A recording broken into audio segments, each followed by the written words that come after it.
Alrighty, let's get this stream on the road with the Amonkhet spoilers. Hopefully everything is in sync and checking out using new software, so I'm sure there'll be some bugs. But nonetheless, we'll get this show on the road. And looks good. Alrighty. So, hopefully I can figure out all this chat, super chat, YouTube. Man, I haven't streamed in forever. Hopefully we can get some people on. And we'll be good to go. Hello, Alex. Welcome, welcome. Gonna go over some spoilers now. The entire set is spoiled. Unfortunately, we do not have the draft sim up yet, so I'm not gonna be able to do some mock drafts. But I'm gonna show you some brews. Really loving humans. Well, look at, I think zombies is the just because this set really showcases zombies as a keyword. And the humans, though, there are some amazing humans in this set. And I think that Red-White Humans is going to be a good deck again. And what I really like Red-White Humans is it seems very well positioned against Saheeli combo at the moment. No one is running Liliana. Well, as far as standard is concerned right now, no one is running Kozilek's Return. Radiant Flames, you rarely ever see Radiant Flames in particular matchups, as all of the sweepers are right now are pretty terrible against Gideon and Heart of Kron. And so people have decided to go Oath of Chandra for the Saheeli removal card of choice. And then they go the Unlicensed Disintegration for everything else. So that leaves a go wide strategy pretty good, especially if it's a go wide aggro strategy. Now I had a lot of success versus Saheeli combo with my Weaponcraft Enthusiast deck, but just Mardu Vehicles is better overall in the mix. So I think that humans, though, is going to have just as much oomph as Mardu Vehicles, and we'll go over those in a second. So we'll just start going down the spoiler list, see how many spoilers I'm excited about as far as the commons and uncommons. This Devoted Cropmate, really like this card a ton. Now, I'm trying to balance everything here. I've got like 9 windows open. I need to get another screen. Haven't streamed for a while, so let me, or just be patient with me as rust comes off. All right, now I can see the chat. Now I can see this live stream. Looks like everything's going good here. So this is the first one I'm excited about for the humans build is Devoted Cropmate. If people don't know, Exert has a very, very good card that it is pairs with, which is Always Watching, which Devoted Cropmate does have a kind of what we call a non-bow as far as the converted mana cost. I mean, I guess this is competing for the same slot is a better way to put it. But with after the fact, after an Always Watching, or actually if you go this card into Always Watching on turn 4, so you have a nice curve like 1-drop into Thalia's Lieutenant into Devoted Cropmate. Then you have a nice, probably a 2-1 into, now it's a 3-2 and a 1-1, and then a 3-2 that pumps up your 1-1 into a 2-2 with that particular curve. Then on Always Watching, you can exert this and then return back a creature that could have died, like your 1 or your 2-drop, and just rinse and repeat. So I think that this card will definitely be a good, very good sideboard card, if not the main. What was really cool about Frontier is this is a warrior, and so Frontier, it works really well to get back your warrior lords. And it's also a human warrior, so you can actually put Thalia's Lieutenant in that particular build. There also is another warrior that gives your cards vigilance that will look like in a second. So Always Watching has spiked up in value. I think that it's going to hit around the $4, $5 mark for all of you market people that watch my... I try to interact with both the brewing and the market for the different demographics that watch my channel. But this card, I think, is powerful enough in Standard and in Frontier, if anyone besides me still plays Frontier. And it's great. So Fanbearer, a zombie, tap a target creature for 2. Very good limited. Pick these up highly in limited. And then it's... Yeah, this is so good in limited. This is Gideon's Lawkeeper, except better splash, able to splash it. It's insanely good card. So highly pick these up. I would not be against first picking these if you're rare, your uncommons are pretty bad.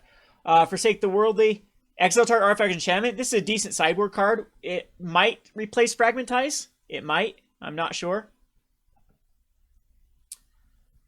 All right, Gustwalker, 2/2 human wizard. It attacks. You can exert it. Gets +1 flying. Okay, that's filler. These ones, do not underestimate these in draft either, because these are going to be able to exert, and if they need to be 3/3s or need to have like unblockable for a turn, if they're just seeing they're dead, like clogging up the board, say your opponent has a 2/3, you're not going to be able to attack in ever again. So it's going to get its early attack in on turn 3 probably, but turn 4, turn 5, it may need to get in there. I really like this card for exert. Never underestimate a bear in limited. So we're going to talk about, for all the people that are just joining, I'm going to talk about the limited aspects to this set because it was just barely spoiled. Well, it was spoiled about 3 hours ago. And then we're going to talk about we're going to brew. So Red White Humans is going to be the first brew we're going to look at. Then I might go into Frontier with Human Warriors or just plain Warriors in Frontier. And then Modern, I've got a juicy Waste Not that we're going to mess around with. Of course, I can't play any of these because it's not on MTGO yet. I am not the most loved figure with Wizards, so I don't want to like hop on Cockatrice, or what's the new card that everyone, or the new software everyone uses now instead of Cockatrice. I don't want to give Wizards an excuse to sue me, because I know they're looking for ways. Just because if you may watch the channel, I'm one of the most harsh critics of Wizards of the Coast in basically all aspects of their company. So anyway, that's why I don't play Cockatrice. I don't want to break any copyright stuff with Wizards. And yeah, pin a bigger target on my head than I already have. So let's go to the Ret Crop Spearmaster. You can exert to get +1 on first strike. Again, nice filler card. A 3-in for 3 is typically where you want it to be on curve. And then if you exert it, can be a 4/2. Seraph of the Sun's playing Indestructible. I would not pick this card up in Limited. I think it's just too heavy of a converted mana cost for what it does. Even with Indestructible, it might just start getting outclassed by things, and it will get stuck in your hand more often than not. Sparring Mummy, a 3/3, enters battlefield, untap a creature. Sure, this gets around exert. That's fine. It's definitely a playable card. 21 to 23, or maybe even 18 to 23. When I talk about that in numbers, that's the number you pick it up. Like, I mean, this is the slot. This is like your last cards in a pack that are still going to be playable in draft. So it's going to be your 18 to 23 slot. So you're going to pick 18 cards above this for your deck, and then this fills in the rest of them. But if you have a high exert deck, I'm sure it could work. Those Who Serve, 2/4 filler. We get one of these every time. What's the joke about? At least it's not a 4 mana this time. Usually these are 4 mana spells. So this is actually pretty good at 3. The Vizier of Remedies. If one or more -1 enemy counters would be put on a creature, you reduce it by 1. That's pretty good. It protects you. This is like the opposite of the snake, for you at least, which you could actually put this in the sideboard slot if the -1/-1 counters the -1/-1 counters is a thing. Then you can throw this in the sideboard to protect your humans. And yeah, it's got relevant. That is a very relevant human, because there's multiple things out of the Return to Shadows of Innistrad block that use humans. Jeez, I am nervous for some reason for streaming. All right, Aven Initiate, 4 mana, Embalm. These are fine. 3/2 flying with a later ability to get another one back. These are actually pretty good in Limited. Cancel for the zillionth time. Compelling Argument. Puts the top 5 cards of the library in a graveyard. Cycling. Sure. Another sorcery for 1 mana cycling. These are actually like filler cards if you just can't think of anything better to put in your deck. If you're stuck with like 21 cards, do not hesitate to put something like this in. Never use this ability, just cycle it. It makes your deck like a 39 or a 38 card deck. Actually allows you to play a less land count. These are really, really good just for their cycling. Gale Strike, 3 mana, return target tap creature to its owner's hand, draw a card. Sure, it's fine. Instant speed, attacking creature back, draw a card. This is great for Limited. It's not really going to see, I don't think, it could see some sort of, I think there's better 3-drops that do similar things at the moment. Heckma's Sentinels. When you cycle or discard a card, it gets +1 until a turn. You can get enough of these and enough of these, sure. Another one of these loses its base power and toughness, and then becomes 0/2. So Commander's gonna love this card. Notice you, Wesius. I'll try to read the chat here and there, but we'll try to get through these spoilers as quick as possible. Naga Oracle 2/4. Put any number of them on the graveyard. So enters battlefield with 3 cards. Putting them in the top of your library, or in the graveyard, or on top of your library. There's better things at this, and it wants to be a zombie. It's neither. It doesn't have the zombie tribal, or there's better things that do this at the moment. Open into Wonder. 2 mana. X target creatures can't be blocked this turn until this. Wow, this card wanted to be in the Theros block. This absolutely wanted to be in the Theros block with Heroic, but right now. So what's the green card that used to draw a card when a creature dealt combat damage? This is really good. In limited, this is actually pretty good. So you can give 2 things unblockable, 3 things unblockable, 4 things easily up to 6 mana, even 7 mana, and then draw a ton of cards. This could easily swing the... I wouldn't pick this up until you know you're in like a more of a go wide strategy. Like a bunch of... I think white, blue, and green blue is where you want to be picking up the open into Wonder. River Servant, cycling. Here we go. This is, you can't attack unless there's 5 or more cards in your graveyard. Living End probably doesn't want this one. The cycling for 1's pretty good, though. I don't know. There's just better stuff.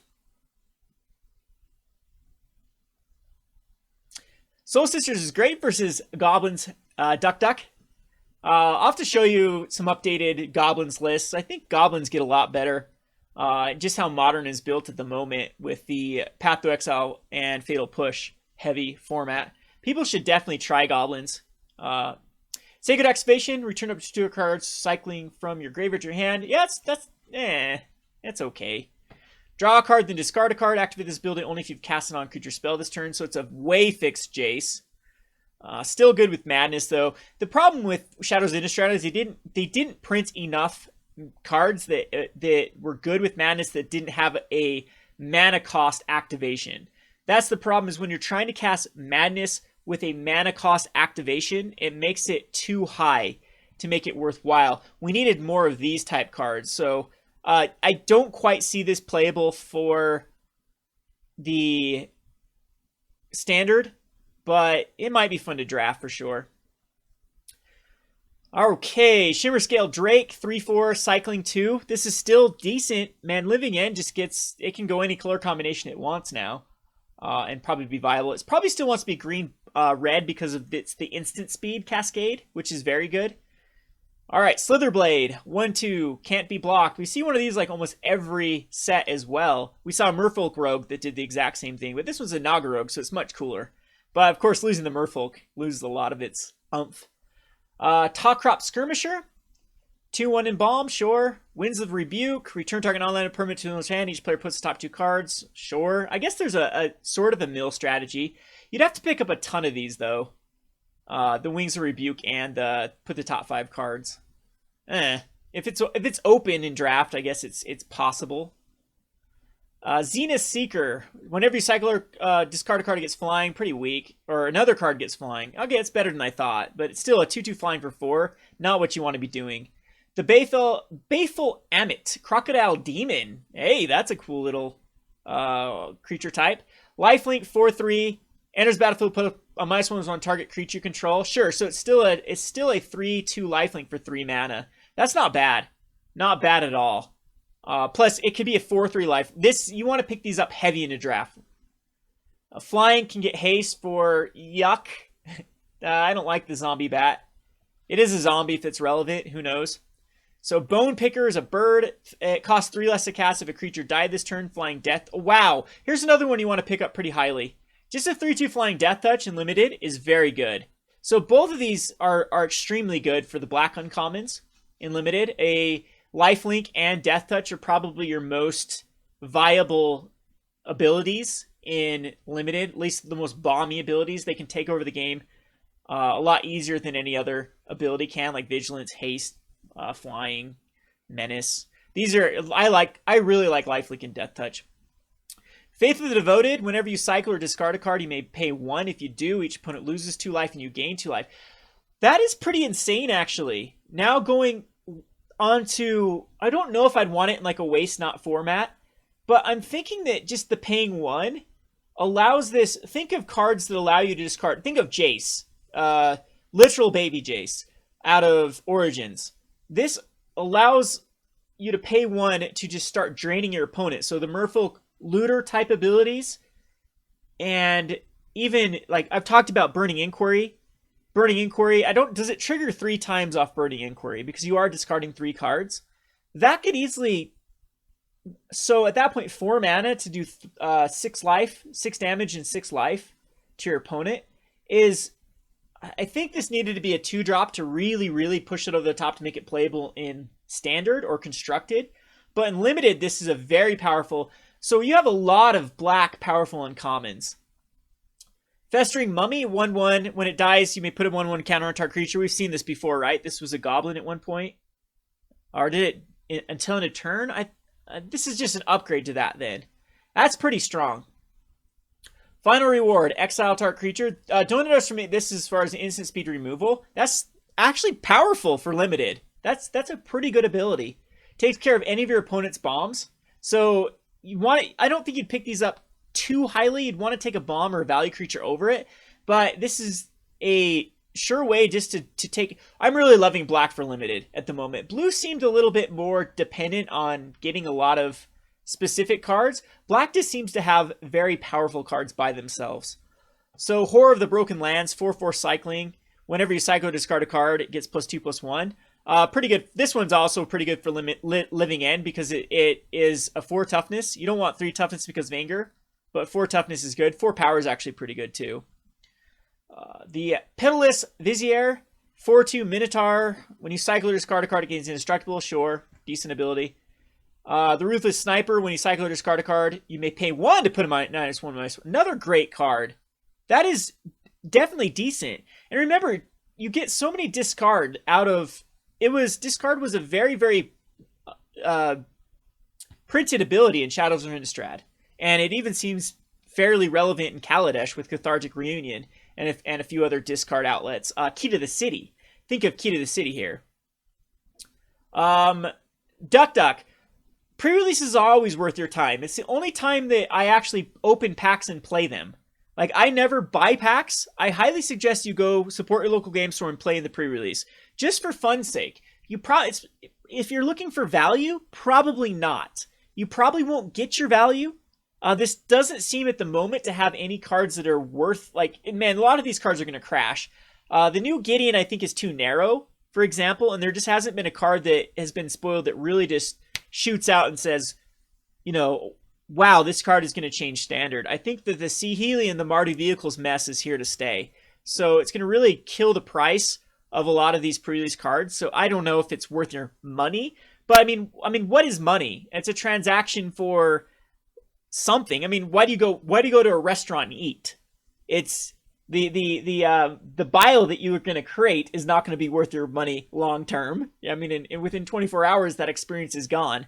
So if you're looking for a good experience, I love pre-releases. So that's just my 2 cents. It's the only time I play sealed is during pre-release. It's fun.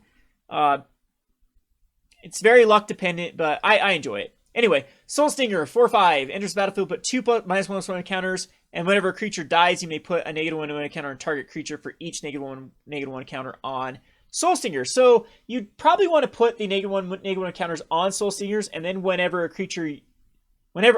dies, you may put -1. Okay, I get it. So this is a good place to dump all of your -1/-1 counters. It might be too tough though. Yeah, for just a 2/3.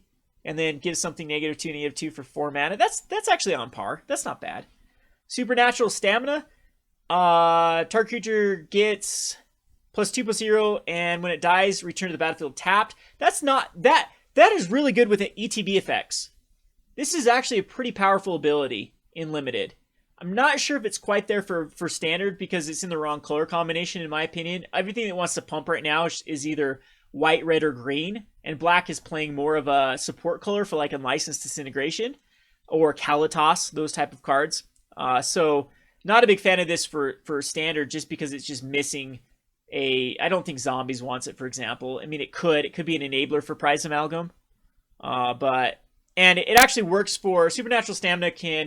You can attack in with the Menace or the Vampire Menace guy, the Insolent Neonate, for example, and then sack it to get it back and then trigger off the Prize Amalgams, but that might just be a stretch. So I don't know. Trespasser's Curse. Whenever a creature enters the battlefield under an enchanted player's control, that player loses 1 life and you gain 1 life. So another curse. So the bitter witch, the bitter something witch, that card's actually pretty decent now. There's enough of them. There's also that during your upkeep, search for a curse card for commander and put it on a player. That's not bad. So yeah, that's actually, this is pretty good and limited. Each turn, you can, if you go into like a control route, this could be your finisher. Just not quite a finisher, but enough damage. You can probably expect 5 life in a limited game. Minimum that this is going to do. Oh, but still whenever a creature enters the battlefield. So why was I thinking of it being upkeep? So that's still not bad. In limited, this isn't bad at all. Wander in Death. Return up to 2 target creatures to graveyard owner's hand. It's card draw for black. A Death Touch Cycler. Sure. Get Brute Strength. This already exists, I think. Doesn't it? Or does it Brute Strike? +3/+1 in first strike. So I think this is just better for the... This gives you another option for Electrostatic Pummeler. We have the Desert Cerodon or Caradon. I don't know how you would pronounce this. 6/4 cycling. Yep, another living end card. Electrify. There's just a better card in standard right now that is 4 damage shark creature or player instant speed, but this is decent for removal in just the limited strategy for red. Pick these up highly. The Emberhorn Minotaur. You can exert it, give it +1/+1 menace. Sure. Again, it's really relative or relevant late game when it gets outclassed. If they have a 3/2 or a 3/1, for example, out, this is a way to actually push through. The Manticore of the Gauntlet is put -1 counter on target creature control and do 3 damage to opponent. That's fine because it comes out as a 4/3 and do 3 damage. That's not bad at all. And Minotaur Sure Shot, Reach gets +1/+0 until end of turn. Sure, it's filler card. This is again your 21 to 23. 24 slot. Nefcrop Entangler, Trample. You can exert it, get +1/+2. Not quite good enough for standard because there's better humans at the moment at 2-drop. Just think of whenever it attacks, you put a 2/1 monkey into play. That's just better than this. But still, a 3/3 when it attacks with Trample. This is decent and limited. And it comes out as a 2/1. And again, it can push through later on. Target creature with power 2 or less can't be blocked this turn. So here's just a combo right here. Can't be blocked, give it exert. Can push through damage. Pursue Glory, attack creatures get +2/+0 to end of turn. So go wide strategies will love this. I think there are a lot of token generation in both black and white. And if you have 1 or fewer cards in hand, this becomes a 4/4. Not bad. Tormenting Voice. Isn't this the 3rd copy of Tormenting Voice in standard at the moment? I believe so. True Heart Twins. Whenever you exert a creatures you control get +1/+0 until end of turn. That is pretty good. Yeah, that's actually pretty powerful. So, and you can exert it. Yeah, I like this card a lot for a token to go wide strategy. Violent Impact, destroy target artifact land, cycling, sure. It's decent. Warfire Javelineer, 2/3, enters battlefield, deals X damage to target creature and opponent controls where X the number of instant or sorcery cards in the graveyard. Limited, very good and limited. I think there's better things in standard to do. All right, I'm going to go through these quicker here, see if there's anything that sticks out, then we'll start brewing. Reveal the top 5 cards of your library. You may put a creature card or enchantment card from among them into your hand, put the rest in your graveyard. This is pretty decent for Delirium. There might be just better things at the moment, but this is an option. This is actually pretty good to get an enchantment and a creature back. Yeah, this isn't bad. This is very similar to like a Commune with the Gods. In between the Commune with the Gods and isn't there one that was like something of Karametra that did something similar? 4 mana to get 2 back. Top 6 cards. Is that out of, maybe that was out of Constant Arcure that I'm thinking. The Bitterblade Warrior, 2 mana, 2/2. You may exert Bitterblade Warrior as it attacks. When you do, it gets +1/+0 on Death Touch. Sure. Defiant Greatmaw, 2 counters. Whenever you put 1 or more -1 counters on it, on Defiant, remove a -1 from another creature. So it has to be another creature, but it's a way to remove them. So you put them on him and then remove earlier or later on and then remove. These work good in multiples. Enter battlefield, gain 3 life and add 2 mana to your mana pool. So this is actually ramp, Gift of the Paradise. Not bad at all. And there are ways to untap it. So we do have a few permanents that say tap, or there's one out of blue for sure that says untap target permanent. This is pretty decent for ramp. So I don't know if we're going to see Ulamog being ramped into again. I doubt it with Aetherworks Marvel in the format, though. And Greater Sandworm, another cycling 7/7. That's pretty powerful for Living End. Sure. Target creature gains hexproof until turn and remove all -1/-1 counters on it. Yeah, it's okay. Haze of the Pollen, prevent all combat damage that would be dealt this turn cycling. You may, Hooded Brawler, you may exert. Hooded Brawler of attacks gets +2/+2. Exert is underrated, I'm telling you. A lot of people say it's a terrible ability, but in Limited, I think it's actually pretty good because there's so many times in Limited you get stalled out. And these are cards that will at least push through for one turn. It's going to get more value than they should have. With a 3/2 for 3 mana is good in Limited. And here's a nice little Exert Enabler. Whenever initiates companion deals combat damage to a player, untap target creature or land. So here, oh, this is power 2 or less. Never mind. I'm like, this is a great way to give an unblockable than untap an Exert creature. But still pretty good. I know there is an Exert creature that taps a creature when it attacks. But a 3/1 for 2 mana is great. And another add 1 mana of your mana pool for any type of land you can produce. Not bad. Naga Vitalist, 1/2. Sacrifice it to search your library for basic land. Sure, can block early and then ramp. Enters battlefield, put a -1 counter on target creature control. That's pretty filler. Hexproof 6/7. These are actually pretty decent and limited. It depends. Like sideboard versus a black-blue control deck, these are very good. Little pump spell. Creatures with flying. Deals creatures with flying. Untap 2-card creatures. They both get +2/+2. Very good if you have a heavy exert. Alright. So now we're past the filler.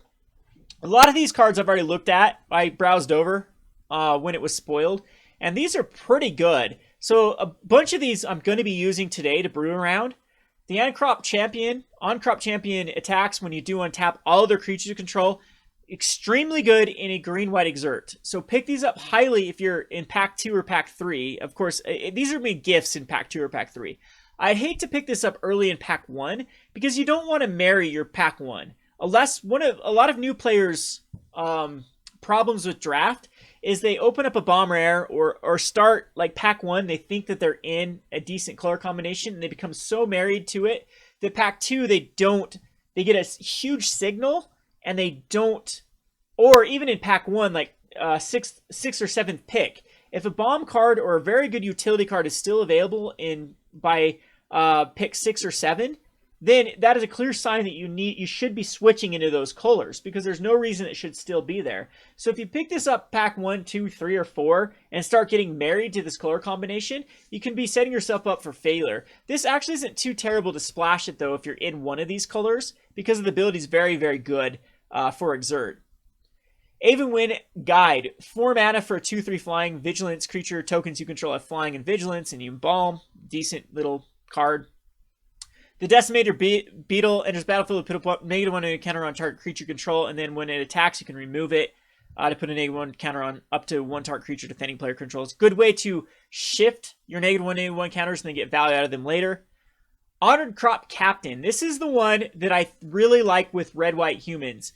When it attacks, other attacking creatures you control get +1/+0 until end of turn.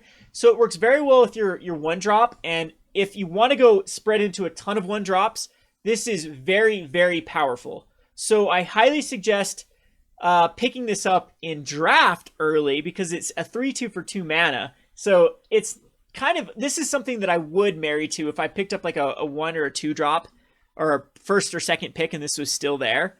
But anyway, in standard, this is going to work. This is absolutely going to work with the Thalia's Lieutenant go wide strategy. And we'll brew that in a second. The unfortunate part of this is this ability triggers on the stack the same time that like Kari Zev triggers and the same time that Hanweir Militia Captain triggers. And so I think it resolves, it's not going to give the attacking creatures, or wait, so when it attacks, other attacking creatures get +1/+0. Does it stack? Can you stack it properly? So if you stack Hanweir Garrison, it says when it attacks, you put in 2/1/1s attacked and tapping. I think you can stack it properly with Hanweir Garrison and Kari Zev. I know that if you like cheat in Honored Crop Captain, it's not gonna, it doesn't trigger, but you're not cheating it in, you're cheating other things in. Yeah, I'm pretty sure you can stack this and then it will read on resolution. And so your garrison tokens will get plus, your Kari Zev, your monkey will get +1/+0, and your garrison tokens will. Yeah, I'm pretty sure I've got that right. Anyway, I'm terrible with magic. All right, so Kenra Charioteer. Trample other creatures you control have trample. Sure. I guess you could put this in Electrostatic Pummeler. Not terrible the way to give it trample. Merciless Javenier. Discard a card to put a +1 counter on a target creature and it can't block. This is great and limited. It's not going to see play in Constructed. It is Minotaur, so Minotaur Tribal gets at least for Commander. Gets another Minotaur. Shadowstorm Vizier. Flying when you've already cycled or discard a card, gets +1/+1 until end turn. Very similar to Storm Chaser Mage. And again, I need to really, someone correct me on how these trigger. So I know for each instance of draw, you count that. So say if it says draw 3 cards and a card says whenever you draw a card, it does something, it would trigger 3 times because every draw causes like a pause, but not for like gaining life. So like a Johnny's Pridemate, for example, whenever you gain life, it doesn't matter if you gain 1, 2, or 3, it just triggers once. So I wonder if whenever you cycle or discard a card, so say Faithless Looting, for example, I wonder with Shadowstorm, someone look this up for a judge ruling. So if you go Faithless Looting, does Shadowstorm Vizier get +2/+2 because you're discarding 2 cards? That's where I'm a little bit hazy on the rules. I'm not the biggest, I've never tried to be a judge, or I'm not the best with the rules. I get caught in mistaking rules all the time. So do not use me as a source for future reference. If I say a card works the way it does, I'm most likely going to be wrong, not right. We have the Weaver of Currents, a 3-mana 2/2, add 2 mana to your mana pool. Great ramp spell. Does blue-red want to, or green-blue, does it want to ramp at the moment? And this is like Rogue Refiner's slot. And it gets Reality Smasher out a turn early, which is nice because you go 3-drop. Reality Smasher is only 5-drop though. So it can ramp out Conduit. Conduit of, is it Conduit of Ruins is what it's called? The Eldrazi that, yeah, okay, so here we go. We actually do have another way in Standard to ramp out Ulamog quite quickly. So you have Weaver, so you go Weaver into Conduit, and then Conduit finds Ulamog, puts it on top of your library, reduces by 2, reduces by 2. So you've reduced it by 4, and then on the following turn, that's turn 5. I don't think you're quite there to cast Ulamog. I think you're at 9 mana, and Ulamog's 10, right? So, yeah, I think it's just a little bit off. But you can go get like Bane of Belaged, or something similar. Yeah, it does cast the mana for Kozilek. One of the problems with Kozilek is the double colorless is actually pretty tough for Kozilek. So I'm not sure though that a deck that wants to be doing like Aetherix Marvel deck, for example, actually wants it. But it does give an alternate way to go. We still have Nissa's Renewal in the format, for example, and this is a way to ramp into Nissa's Renewal, which it does on turn 4 because Nissa's Renewal is 6 mana, I believe. Correct me? Yeah. So turn 4, you could actually Nissa's Renewal with Weaver. And yeah, it does seem to be a powerful little ability, though. I don't know. Ramp could be back. I know there's a lot of take extra turn cards in blue. So you probably do want Weaver in that particular. And you still have Hedron Archive, too. So is that enough between the two? This is just so susceptible to fatal pushes and all the other removals, though, that it might just be a huge target once it's out. Yeah, Nissa itself is a ramp card. So yeah, I do like the Weaver of Currents. We'll see if it's playable. I wish they would have put 3 toughness on it because it is something that can be shocked. So maybe this a 1/3 or a 1/4. 1/4 would have been very ideal because then it'd be a more resilient card. But being able to shocked. All right, thanks, Mason. Awesome. Awesome. So, yes, so Faithless Looting does work with the Shadows Ribbon. So do not underestimate this card, though. This is constructed playable. This is very similar to the Storm Chaser Mage. Unfortunately, it's not in red, though, but it is in blue. The Oath of Jace discards a bunch of cards. You have the card that... Oh, does that look at the top card of your library? You don't actually draw them. The Epiphany of the something? Epiphany of the Drownyard? Epiphany of the Drownyard. It doesn't draw, I believe. I think you look at the top cards of your library and they separate. So, but, I mean, you still have is there anything... Crypt Breaker works with it. That's probably not enough, though. But there's got to be something that has a heavy discard besides Oath of Jace in blue. But, anyway. Okay, so Edifice of Authority. Target creature can attack or block this turn. Put a brick count on it. Okay, you're picking this up in Limited very highly. Just for that ability. Right there. That is insanely good in Limited. So if you have this in your sealed pool and you don't play this, I'll smack you. So I'll reach across the interwebs, and if you tell me you did not play this in your pre-release, I want to know what you cut and not played Edifice of Authority. It's that powerful. Maybe in an aggro deck I could say, no, but it's still... Or just can't attack this turn. So I read too much into it there. But still, that's way good. And then until the next turn, target creature can't attack or block, and its activated abilities can't be activated. Activate this ability only if there are 3 or more brick counters on it. This is insane. It's a very, very good card because you can actually double down on this card. So until your next turn, target creature can attack or block. Then on your turn, oh, I guess not. I guess I'm overthinking this because this one doesn't say block, so you can't really double down as well. But I mean, it shuts down a card for any one of their bombs. Their indestructible card now gets whatever it is gets tapped down. Gate of the Afterlife, 3 mana. Whenever a non-token creature you control dies, you gain 1 life. Then you may draw a card. If you do, discard a card. It's a pretty decent little draw, discard, and gain life. Sacrifice the Gate of Afterlife, search your graveyard, hand, or library for a card named God Pharaoh's Gift and put it on the battlefield. What does God Pharaoh's Gift do? We'll have to look at that again. If you search your library this way, shuffle it. Oh, so, well, God Pharaoh's Gift, and put it on the battlefield. If you search your library this way, shuffle it, activate this ability only if there are 6 or more creature cards in your graveyard. We'll have to see what that does. I need to make a bot for the chat so people can link stuff. I apologize. I'm not the best at live streaming. We'll get to that. The Hode, however you say this, 1 mana for a 1 equip +1/+1. Weaponcraft enthusiast decks might actually want, or weapon trainer decks actually might want this. I'll try weapon trainer again with this because what it does want is a 1 mana, 1 equip. The Bone Scythe is still better than this, I think, but this is on par with it. So it might replace some of the other equipments, or just it's probably better than the Apprentice, the one that works with Apprentice. The Apprentice is or works with Inventors. Equipments that I use. It's pretty good. We'll have to revisit that deck. The Luxa River Shrine, 3 mana, you gain a life, put a brick counter. If you gain 2 life, you gain 2 life, activate this ability if there are 3 or more brick counters. I don't think this card's actually pretty terrible and limited. I don't know. In a stall deck, it's okay. Evolving Wilds for the bazillionth time, and then I've gone over all of these other spoilers. So what I'm really liking right now in this particular so far is let's take a look at white red and see how well white red humans can stack up. So let's load the good old MTGO here. And let's go ahead and create a white-red humans deck. So the first things first is all the Exert cards are pretty powerful. So if we go back over to Mythic Spoiler here, and let's see if I can, without screwing up the screen here, just go to Amonkhet. And let's see the Exert from white, what we get.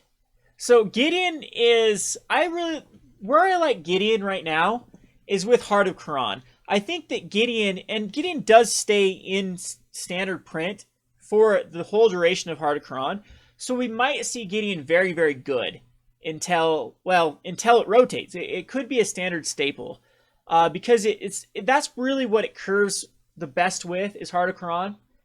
And it does fit in that deck. It really does fit. The one hole I would say in red-white vehicles, it doesn't have a 3-drop that they can all Thalia, Depala, all those seem to be your weaker cards. Like Depala is really good when you go all in on a heavy vehicle, but it gets messed up with unlicensed disintegration and removal. Where something like Gideon, I think, is a more, it's just a better 3-drop, and then especially when you can go Gideon into Gideon, and that does put the Saheeli combos in a very, very tricky position because you go Gideon and then Emblem Gideon, and then the next turn, you have the Gideon out of Zendikar that just can start breeding out of control. You've really given yourself a lot of space for not being comboed off. But this card too, even if you have to cast this on turn 3, it becomes a turn 4, or turn 4 it becomes an indestructible and can still activate Heart of Khorne and still have some loyalty left over and turn into a beat stick. So Gideon could go in the humans deck, but I want to focus more on what we get from humans. I don't like the God. I don't think it fits with what we're doing. Dusk could be a sideboard card to kill all your opponent's stuff and all of your stuff. Dusk is kind of cool because it gets your Hanweir Garrison is going to be the best card in the deck, and it's a 2/3. So, but if you have a Thalazu Tenet, it's going to get above that. So I don't know if I like Dusk as a sideboard option. But I mean, Green-Black Snakes is still going to be a good deck that could go over the top of humans. All right, so let's just look for key cards with Exert. I know there's the Lifelink one that's really, really good. So let's see here. So Devoted Cropmate, that's definitely going to be a option, if not the sideboard. And so we need some placeholders right here for Devoted Cropmate. So I just need to find a 3/2 card. Let's just go ahead and put some filters in here for standard.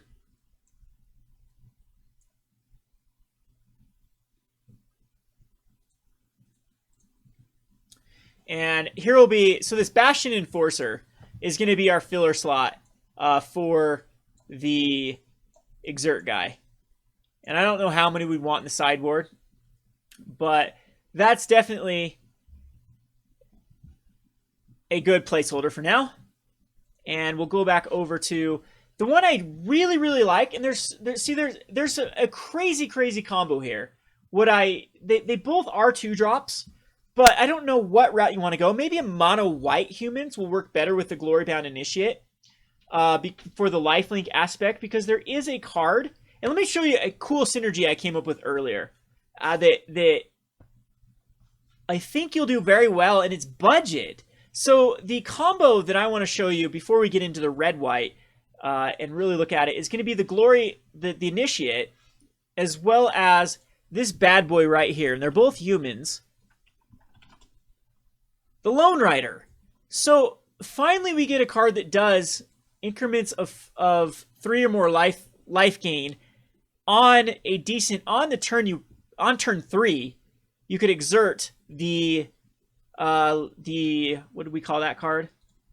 You could exert the Glorybound Initiate, attack in, gain the 4 life, and then flip the Lone Rider immediately. So I think that that's a cool little combination, but what gets better is when you start finding these 3-card synergies. So the other card that you want to add to this, which I think works so good with Exert, is Blessed Alliance. So I think that Blessed Alliance will want to be a 4 of in a deck that, if you want to go like Lone Rider and Glorybound Initiate, this combo is extremely good. So just some food for thought for this, but I don't know if that's the route we want to go. So I'm just going to throw these over to the sideboard, because why it's good with Lone Rider and the Exert card is because they combo with both of them. So the Blessed Alliance says untap 2-target creatures. There's your Exert card right there that you can untap. And your Lone Rider wants to gain 4 life. So if you have either one of them in your starting hand with Blessed Alliance, this is going to be a quite powerful ability. The target opponent sacrifices attacking creature is going to be icing on the cake. It can take care of a problematic Gideon even. If they just attack it with a Heart of Khorne or a Gideon, this is going to be a very, very powerful card. So it could be a removal card of choice, I would say, in the humans deck. A way to flip your Lone Rider, or a way to untap your Exert cards if you don't have an Always Watching out. Because I really think to get Exert, the most bang for your buck out of Exert, it's going to be ways to either not have them tap in the first place or ways to untap them. And this is the 2 creatures with Blessed Alliance. You get into turn 4, you can gain 4 life and untap 2 creatures. Or they sacrifice an attacking creature and untap creatures. And really, really powerful ability. So let's go on to other exert cards that we can look at. So, okay, we talked about Devoted Cropmate and Glorybound Initiate, which is ends up being a 4/4.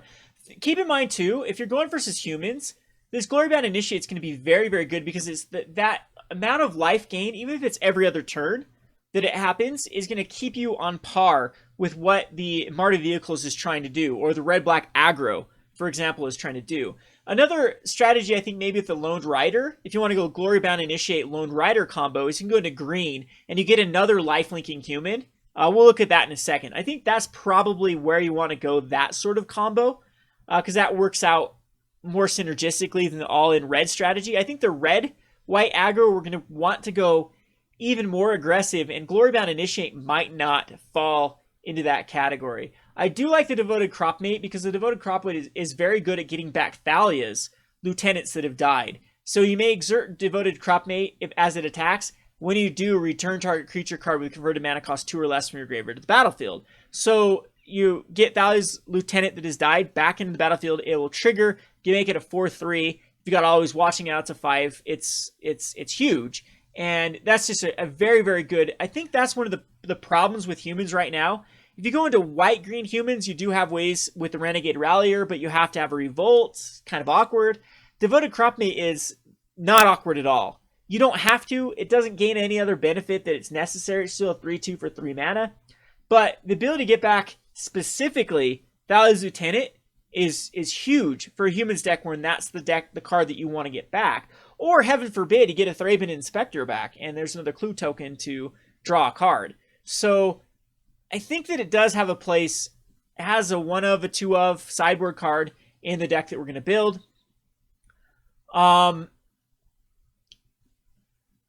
This one can actually flicker the Thalia's Lieutenant and protect it. So it enters the battlefield. You may exile target creature if it attacked or blocked this turn, and then return it to the battlefield under its control. Thraben Inspector has an ETB effect. Thalia's Lieutenant has an ETB effect. There's a few of them that do. Again, though, this would be more of a sideboard base card if you want to protect specific cards. Not sure if it's better than running just a Thalia, but it's an option. So let's see here. I knew there was another exert card that was quite powerful. This one just gets +1/+0 on first strike. Yeah, that's not it. Let's see. This one gets +1 and flying. All right, the Crop Elite. No, the Crop Elite's okay. Gets +1/+1 to each creature control. Not gonna be good enough for standard. Maybe it was in red that I was looking at, but white does get at least just out of those 2 cards, the Glorybound Initiate and the Devoted Cropmate. I think that's enough to really make Always Watching viable. Red, everyone's been talking about Glory Chaser, the dragon, which curves out nicely, which actually could be used as a sideboard in this particular deck too. It's another card that synergizes quite well with Blessed Alliance. Yeah, MCA Cash Cow. That's Dubious Challenge. You get another Flicker card for sure with the Vizier of Deferment. So, or Deferment. I think that's how you pronounce that. Let's go into red though. Let's go into red and see what exert cards we get from red. The God is probably not going to be enough, I would say, to put in this particular deck. We have the Combat Celebrant that gives you an additional attack phase. Yes, here's one that's actually very, very powerful. If Combat Celebrant hasn't been exerted this turn, you may exert it, and then when you do, untap all other creatures, they get an additional combat phase. This could be a decent 3-drop as far as being aggressive. I still think that the Hanweir Garrison is probably better for this slot, believe it or not. This does have synergy with the card that gives it haste. The 1 mana drop that I definitely think is going to be played in this humans, the red-white humans deck, as it just gives so much synergy to a card like Combat Celebrant, because it will actually untap the haste creature. So you can give this haste. So turn 2, turn 1, play it. Turn 2, play the monkey, the Kari Zev. Turn 3, Combat Celebrant, give it haste, attack in. You attack in with your Kari Zev, get a monkey, untap them all. The monkey when does the monkey exile? End of combat or end of turn? I think we'll look at that in a second. But if it does, there's another way to get more counters on it. It actually does synergize with the Hanweir Garrison quite well. And untap the 1/1 tokens for another rinse and repeat attack. So yeah, that's pretty good. We have access to Harsh Mentor in the sideboard. Definitely, I don't know, Harsh Mentor could easily be, I like it more in a red-black aggro strategy, but looking at most of the standard decks at the moment, every deck has a card with an activated ability that this will tax, and most of those are key cards. So, definitely an option to make humans better.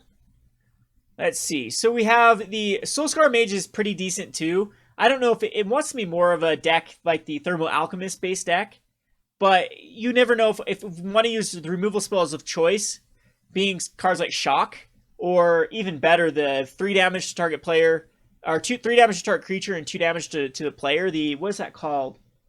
Harsh Lightning or something like that? Even Harness Lightning works really good with Soulscar Mage. But it's an option that we can put in for Wizards. Glorybringer is definitely a sideboard option. The problem with Glorybringer is the curve is quite high, but traditionally humans decks have put in Avacyn's in the sideboard at times, and this one is pretty powerful with the Always Watching Blessed Alliance, but you might want to go bigger, and you wouldn't necessarily be in humans at that point. So there might be better things to do. Let's see some other humans. I thought there was another Exert card that was just insane. It was a human. I might be off here. Yeah, this one's just inferior to the lifelink one, I would say. And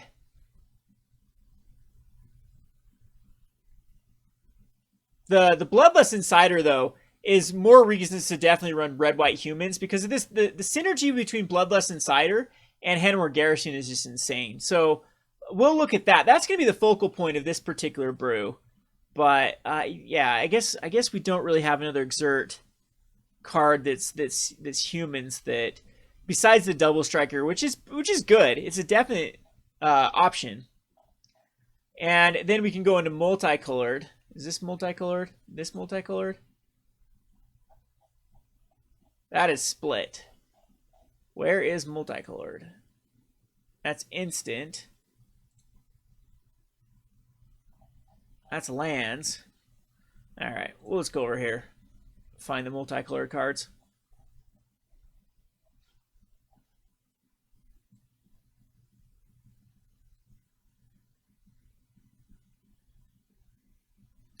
Or not. Where are the damn things?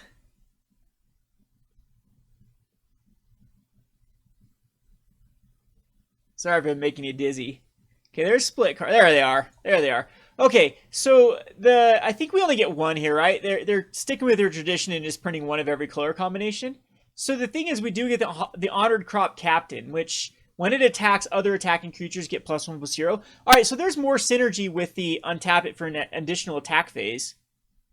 And the Haste guy gives you a lot of leeway to cast that later as the finisher, the 2/1. So let's go down that route. Let's go a heavier red strategy. So the white is just going to be splashing for the Thalia's Lieutenant, and I still think Blessed Alliance wants to be in the deck, but let's not go the Lone Rider for this particular one. I think Lone Rider wants to be in a green-white human strategy, which is still very, very viable. So let's go back up to, and let's just theorycraft here. So the 3/2 though,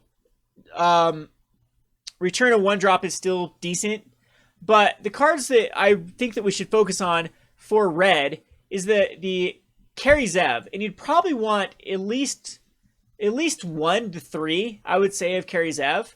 The Hanweir Captain, or Hanweir Garrison. Hanweir Captain actually isn't bad either. Or Hanweir the Militia Leader? Hanweir's Militia. But the focal point of this deck will definitely be the Garrison. And that way of giving it haste, you can also run the land that synergizes quite well with it. And then we need to find so we're going to run the placement holder is going to be Weapon Trainer. This is going to be our 2-drop placement holder for the human. For the, all creatures get +1 from the year when they attack. The 1-drop, we need a placement holder. Let's go human here. For the 1-drop red card. I think there is one that destroys. Okay, Dragmaster Outcast. This is our placement holder for the tap and give a card haste. And we don't even need to focus too much on the exert. I think the double attacks, you'd probably just want 2. I don't think going too much heavier. I would suggest at least 1 PNLR because the synergy right here is really good with PNLR. This is... Yeah, that's pretty powerful. Giving all attacking creatures +1/+0, attacking with PNLR and the Thopter token. I think that's pretty worthwhile to run the... But these are... We're really starting to compete for that slot, though. I'm going to throw in... Yeah, we'll throw in the Reckless Firebrand.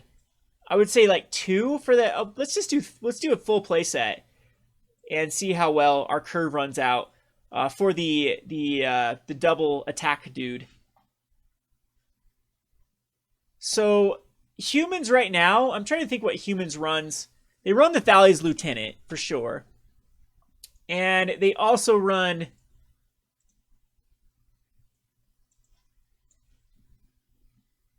a lot of the 1-drop humans. But Thraben Inspector is just a duh.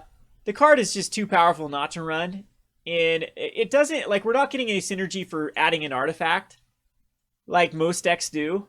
But the Inspector is still probably your best 1-drop, especially when the advantage of this deck is just going to be by having more creatures out and then start getting the Anthem effect. The Reckless Bushwhacker, if we want to go really, really heavy, I still think we do want Reckless Bushwhacker in this particular deck. It gives us another out for Renegade Firebrand. So I'm not sure how much room we have for, like, the Town Gossipmonger or the just the regular Expedition Envoy. Like, these are usually, you want some number of these, but I think the 1-drop in the red is probably better, and we're going to go heavier on red than we would on white for this particular list. Again, Lone Rider I don't think is the right area for or right shell for this. I think green-white's the way to go. The let me see. Oh, Metallic Mimic, duh. Thank you, Silverfang. We'll get to that in a second.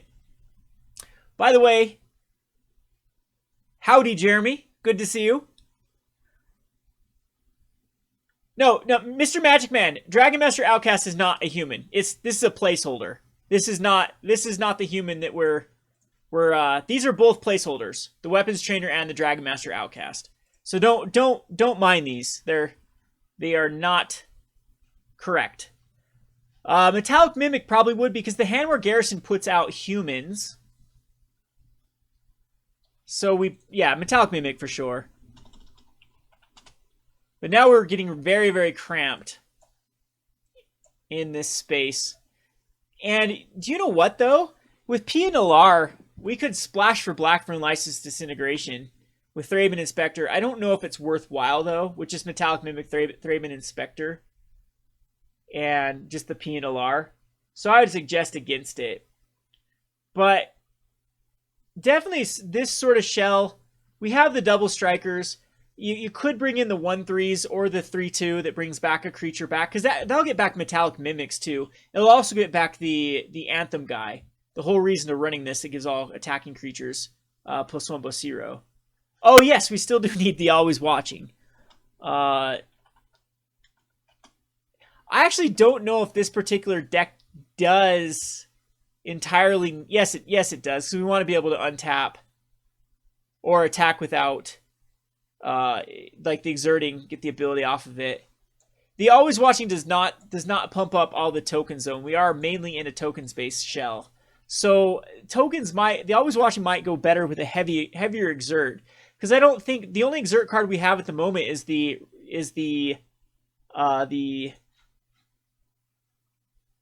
where is that? Let me pump it up here.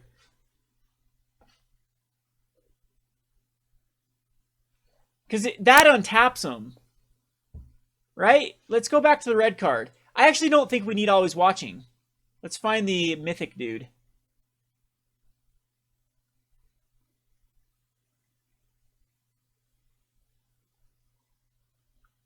Wherever it is.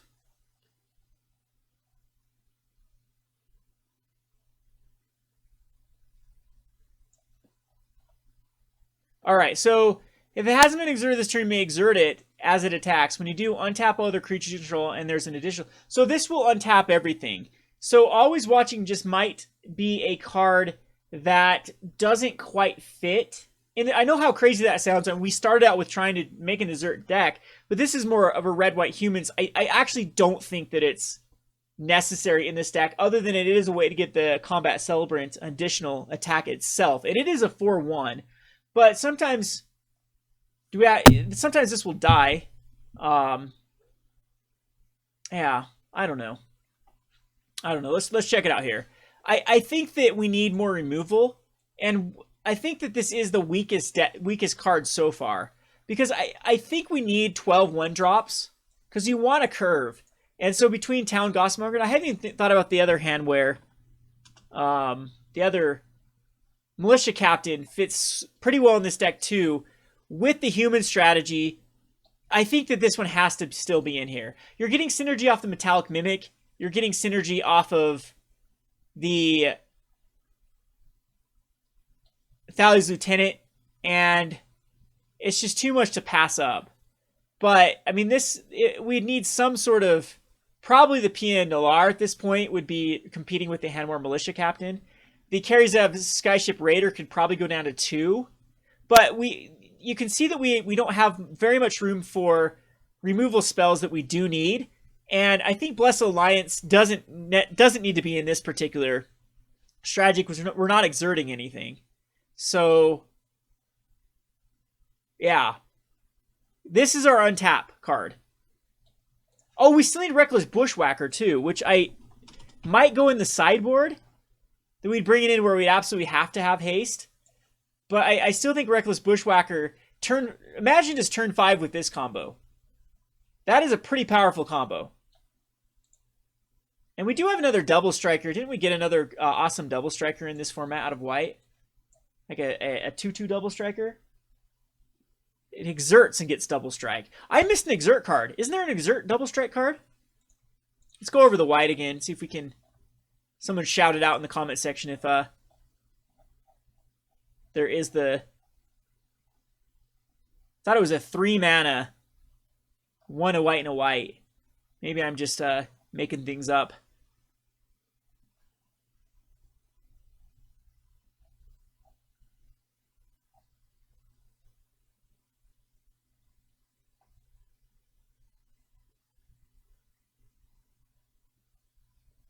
The Samuel, Bloodlust Inciter is in the deck. That's the Dragon Master Outcast. We're just placeholding it. That is the 1 mana tap and give haste. So let's see. I'm trying to find the double striker. No, I swear, I know Solemn Recruit exists. I thought there was one that was spoiled that got double strike out of this set. Maybe I'm mistaken. Womp womp. Wasn't out of green, was it? Yeah. Well, I know the Revolt one that has double strike, and I swear there was some other card. Because I was looking at it with the dude, the Odric, and I'm like, wow, this is a really good way to get double strike. And it actually synergize quite well too, but maybe I thought it was exert. I thought if you exerted it, it got double strike until end of turn. Is that what the white? Is that what the white green one does? No, white green one does that. Untap all other creatures. Maybe I was thinking to just Samit, Voice of Dissent, as the double striker, but I swear there was, whatever. What do the gods have double strike? Does this dude have it?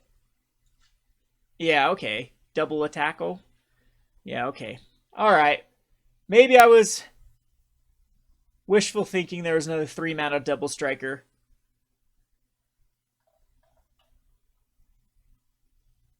Glorybound Initiate gets lifelink, and we don't want it in this particular shell. So, yeah. Alrighty. Oh well. Let's go back to this again. So Reckless Bushwhacker I think is too good not to run in this set, in this particular. It gives your turn 5 a lot better, but I don't know if it's necessary in the main. So the Bastion Enforcers, which are placeholding for the Exert that comes into play and brings back a 2-drop, I do think want to be in the sideboard. The Lone Rider Blessed Alliance do not need to be in this particular deck. What this deck would want, and maybe Thraben Inspector, I have a hard time like justifying even an Expedition Envoy or a Town Gossipmonger over a Thraben Inspector. They're that good. So the Glorybound, I don't think the Glorybound wants to be in here. Solemn Recruit is a dwarf, so it doesn't want to be in here either. The Glorybound Dragon would probably want to be in the sideboard too as a 5-drop, but no, that's in the wrong shell too. So let's just think of the removal package now that we'd want in here. Is I would stick with the red to be your go-to removal, and it would be some sort of combination of shocks, because you want to be able to do damage to the face. Like Magma Spray, I still think shock is better than Magma Spray. So it'd be shock and the 3 damage to target creature. Hungry Flames. Something like this would probably be how I would put in the main. You could have Declaration in Stone in the sideboard. You could have Blessed Alliance still in the sideboard. You have Stasis Snare. And you still want to be creature heavy. You'd want some number of the militia captains and the garrisons. So it's still too heavy on the 1-drops. You want a lot of 1-drops to maximize the potential of the 3/2 that when it attacks all creatures get +1/+0. And so that's why I don't think we could cut any 1-drops. We might still be a little bit light on 1-drops. 21 lands is probably ideal. So Hungry Flames could be a sideboard card, or Shocks could just be a sideboard card. I typically, you want to run some sort of removal. You don't want to just be this heavy. I mean, we would have room for, the 3 Shocks would be in the main, and Hungry Flames could be in the side when they become relevant. You can have the destroy target artifact, destroy X target artifacts in the sideboard. Incendiary Flows can be in the sideboard. But I think this is the list I'd run. Maybe a full package of Shocks. And yeah, so let's check it out. Let's see what we could do as far as finishing off this deck list. And then I'll post the deck list in the description if I can figure out how to do that. So Inspiring Vantage, of course, should be your go-to card for this deck. The Aether Hub is probably a necessary evil because of this. But Needle Spires is a card that is awkward, but gets a lot of advantage. It does synergize with the Renegade Fire. It synergizes with the Renegade Firebrand. At least one in the main, and I don't know if you put one in the side. Just if you're going to go into heavier, if you have like Gideons in the side or other higher drop cards in the sideboard. So yeah, Aether Hubs are definitely a necessary evil. I don't think there's any way around them.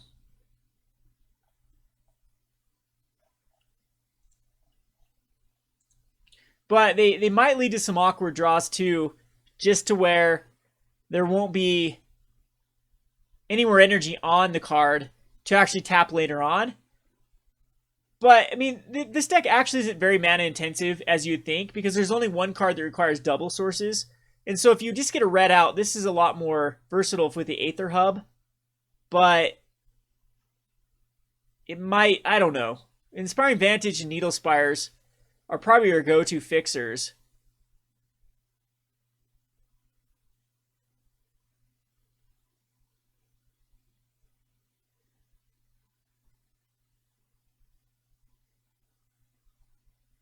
Yeah, I don't know. Maybe we do need like more, at least 2 Needle Spires in this particular list.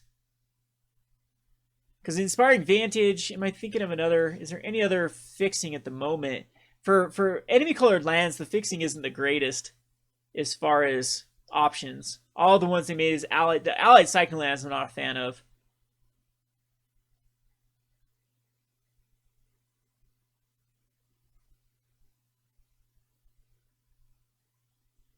Yeah, I think that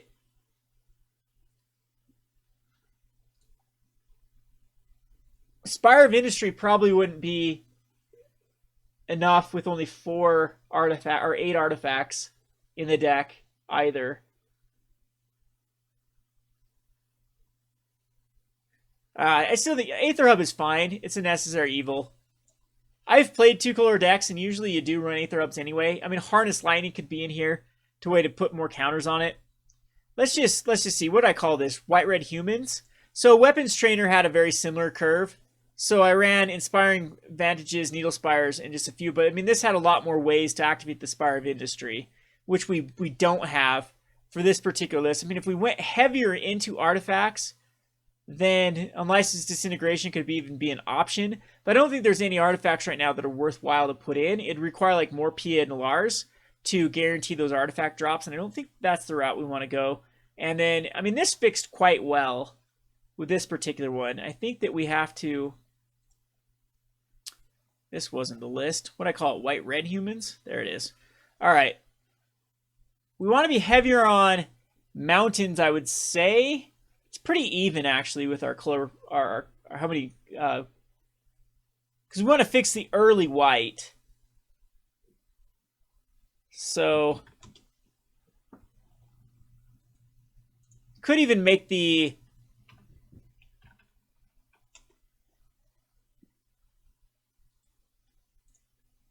Yeah, maybe just a full package of Needle Spires, or 3 of them.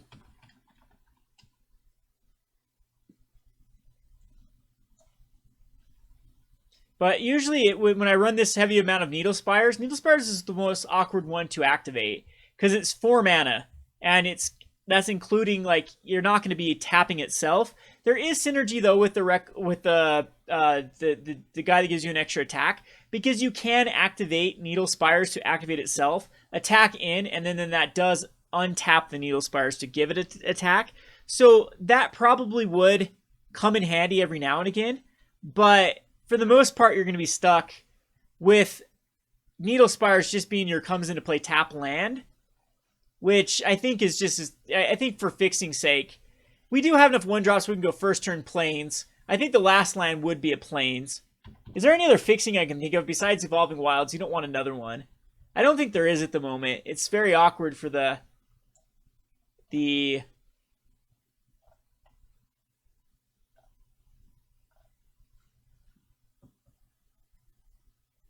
enemy colored lands for fixing on time.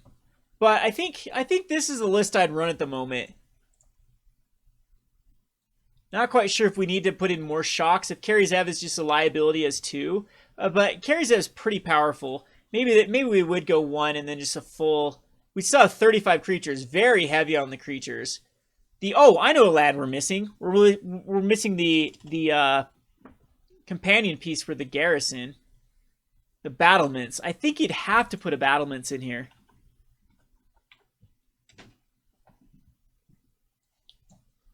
Just a 1 of? This puts us at 22 lands. Or we could put in 2 of them. No, I think we want to be at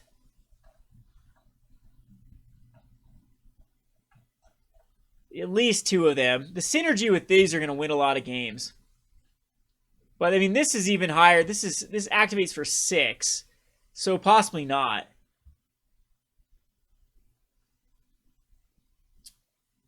Huh. I don't know. We'd have to figure out. It takes some testing, and not sure where our removal package wants to be. If it'd be 4 shocks and 2 hungry flames in the main, or if there's a better removal spell at the moment than Hungry Flames. I particularly like Hungry Flames. It feels like Unlicensed Disintegration to a point early on. And we are kind of heavy, though, on our top heavy. We have a lot of cards here that compete. But I think that you just have to go lower on the removal and just try to be the deck that has to be answered at this moment. But let's go ahead here. I'll throw this up on the... And we'll fix the deck list. And I'll give you a full deck list with... I think Town Gossipmonger is just more powerful than Expedition Envoy. I'm not sure, though. So let's save... And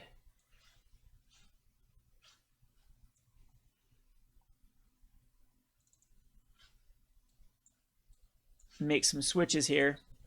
And I'll throw it up. So we have the place holding. These are called...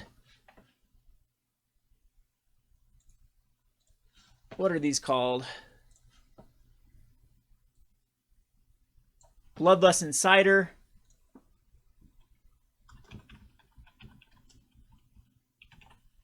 And then we have the Renegade Firebrand is going to be called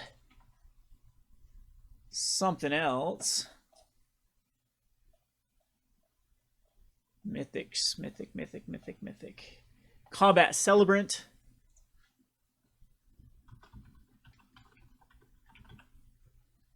And then we have, what were some other ones that we changed?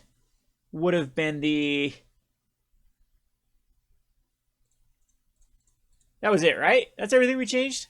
We changed the Dragon, Master Outcast, and the Renegade Firebrand is the... Oh, the Bastion Enforcers in the sideboard.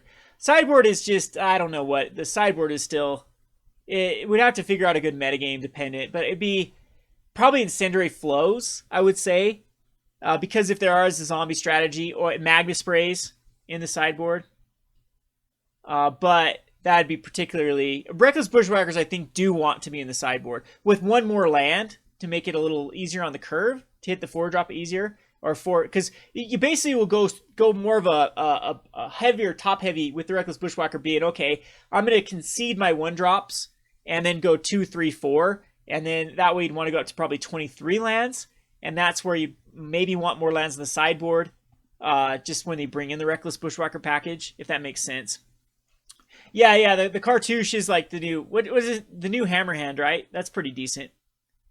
But, I mean, it's all basically up to what we'd figure out these other slots. But I think that the shell is good. You could easily go down to 31 creatures, so you'd figure out what creatures are the best. If the Militia Captain's actually viable in the main, or if it's something you'd put in the sideboard. Because this is going to be flipping. I don't know. There might just be too much. I think that would be actually better of a main, and then the Hanweir Militia Captain being the sideboard. What are these Bastion Enforcers called? Well, these are not Bastion Enforcers, so let's go ahead and put this here, and then these, we'd move this over to the sideboard to give, this go up to like a 4 or something, and then yeah, the new Hammerhand, whatever the new Hammerhand is card could be there. The Bastion Enforcers are the Exert dudes from white. And what were those stupid things called?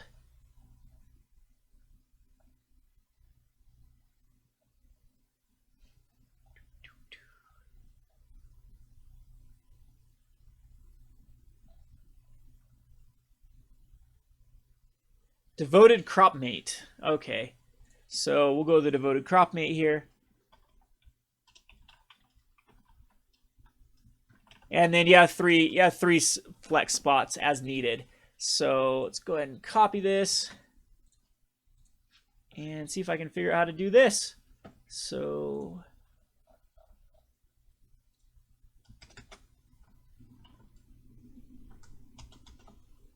hopefully that should have updated the info. Yep. Okay. Oh yeah, you're right. Okay, I'll fix that. Yep.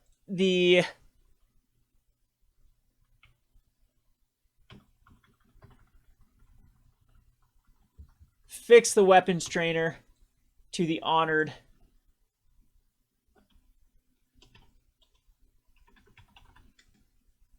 crop captain. Perfect. Okay, so just for fun's sake though, I wonder how well the honored crop captain would work in the old weapons trainer. I mean, what would that's let's see. Something got messed up with the weapons trainer. What is in here multiple times? Stonehaven Outfitter. Okay. That got... What did it take out of the sideboard? Ugh. MT Joe sometimes messes up decklist. The new equipment could come in here for possibly Captain's Claws. And the Honored Guard would probably replace Kari Zev or the Stonehaven Outfitters. I started liking these in the sideboard. Oh, this just was in the sideboard. Could actually replace Reckless Bushwhacker. No, they're really good in this deck. I've had a lot of success with this deck in the past. It's super fast. You do turn 4 kills all the time. And you can see that I only had 2 main board shocks. And it was heavy on the creatures because you need the equipments to come out. Scrap Heaps is still a necessary card for this deck to get the Inventor's Apprentice and the Toolcraft Exemplar online, but you could easily put in the honored crop captain instead of I don't know where I'd put it.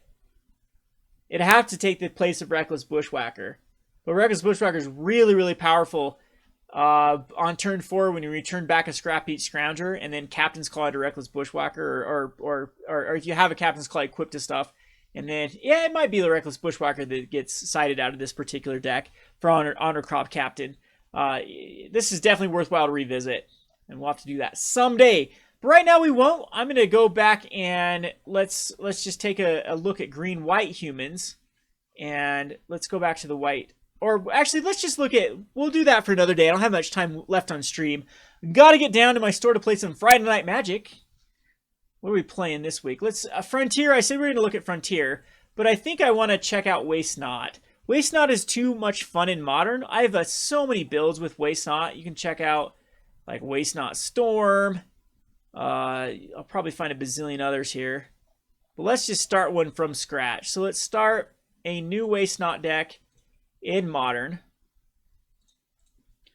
and see what we can come up with.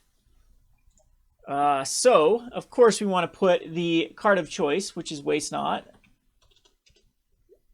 And we need to put the Modern back up. And then there it is. So 4 Waste Nots, and a Waste Not deck is never complete without Burning Inquiry. These are always going to be the cards you're going to run in a Waste Not deck.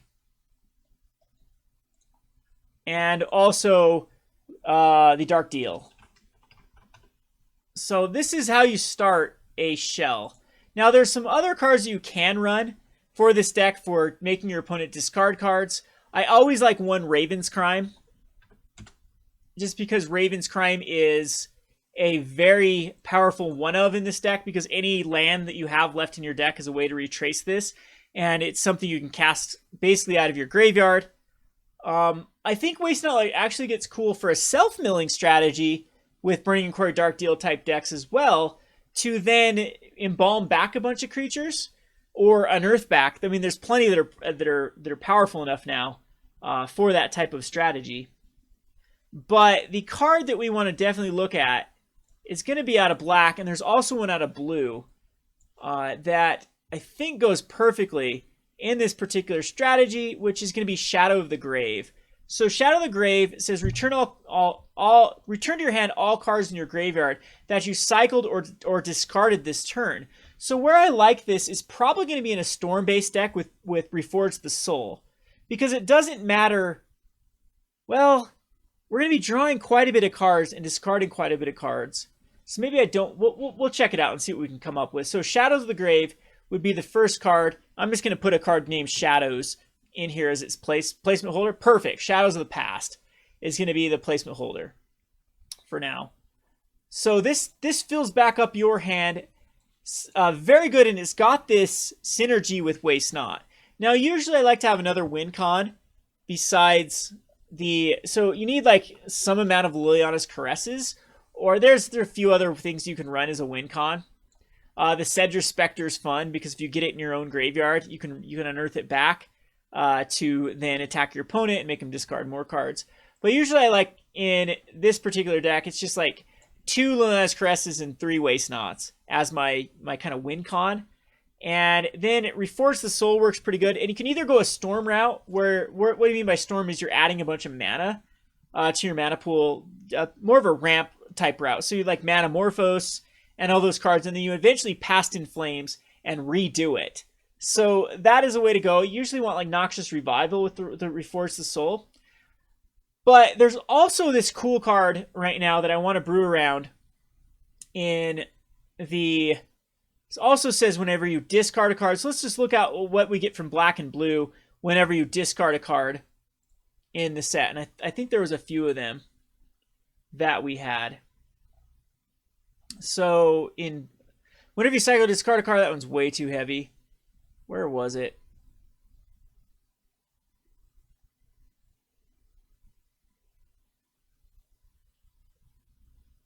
Whenever you cycle discard a card, you can make it one of an encounter. It was an enchantment. 2 mana enchantment, I thought we looked at. Maybe it was a 3 mana enchantment that I talked about earlier. Now I can't find it.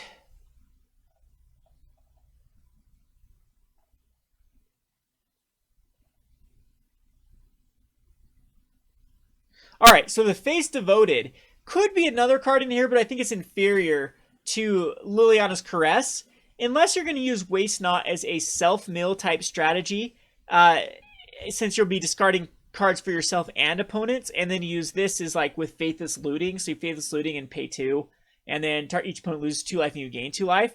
I'm not against the Faith of the Devoted being put in a Waste Not type strategy, and it also would work in Frontier. I don't think Frontier has like Burning Inquiry. It has Dark Deal, but it doesn't have like a Burning Inquiry type effect right now in Frontier. And I think you do need one to really make Waste Not and Faith Devoted worthwhile. But going back into Modern, the Cathartic Reunion, which also has synergy with the card, which also has synergy with this. Geez, actually in Frontier though, you have Cathartic Reunion. Huh. This could make a pretty sweet Frontier deck. If we could focus on we'll try both. Let's start with Frontier. Because Faith Devoted actually does seem like the other win con with... Do we have enough mana though? Is the problem in Frontier. Generating mana is tough. It's not as it's a lot easier in... And it could give us that ability. We could run that instead of Liliana's Caress. To then, when you finally do Storm off as a win con, because how it works with Waste Not Storm is you get your Reforge the Soul or your Pass in Flames in the graveyard, and then you Pass in Flames, and you ramp back up the same way Storm does. So you cast your Pyretic Rituals, you cast your Manamorphoses, your... what's the other one? The Desperate Rituals, or that one's banned. What's the one that's not banned? No, Desperate Rituals not banned. It's Rite of Flame that's banned. So Desperate Rituals and Pyretic Rituals, and ramp back up, and then you recast everything, and you're getting like cards, especially this new card with the Shadows, where you'll be drawing more cards after you've discarded and refilling back up your hand. The Waste Not also generates mana. So I think that that's the route we'd actually do want to go, and maybe we would want to run a full package of Lilia's Caresses, and let's just say, what was that card we were just looking at in the sideboard? The Faith of the Devoted. So let's just see if there's a card named Faith, and we'll run that. Faith of the Devoted. Yep, Faith's Reward. Oh, that's a 4-drop. Let's see. Leap of Faith. So you'd probably run like 2 of these, and they are enchantments that go to your graveyard too, and then the rest of the Storm package. So Pyretic Ritual, Faithless Looting. Should be a 1 or a 2 or a 5. I don't know how many copies you want to run of this. Cathartic or Tormenting Voice can also be in here because it does have good synergy with the Shadow card. Pyretic Ritual, so we have Desperate Ritual, and these are usually enough. I don't even think you need Manamorphose. That's usually enough between the Waste Not and the Desperate Rituals. It's enough to ramp up to the Reforge the Soul. And this is usually my other go-to card for a Dark Deal type effect. So now you have the Burning Inquiries, Reforge the Souls, and Dark Deals once you have the Waste Not out. And if Faithless Looting is the best way to kind of try to find it. But it doesn't give you a lot of... you still need a Past in Flames. Usually like 2 of them is all you need because you go through your deck quite fast for the Past in Flames. But this is already putting us kind of low on... And I think it would be maybe Lilia's Caress. I don't know if this card actually really belongs in here because I do think you would want like a Cathartic Reunion. Possibly not. Because there's nothing in our hand that... Yeah, we rely on our own cards with Burning Inquiry, Faithless Looting, and Dark Deal. And so then it's also another card you'd want is creatures gain haste until end turn. Which is called it's a 1 mana. Yep. You want a 1 of Burst of Speed. So the Burst of Speed will then give all your Waste Not tokens +2/+2 and able to attack in for lethal that turn. And because you'll have tons of them versus most decks in Modern, any creature-based deck is going to give you enough of them. And between that and the Lilia's Caress, you can also run the creatures get +2/+0 attacking, or the rally the peasants is a way. And then sometimes I like Lingering Souls in this deck too. So this is how I've built a Storm deck in the past, is just with Lingering Souls. But you can already see our mana count is way, or our without adding lands in here, is way high.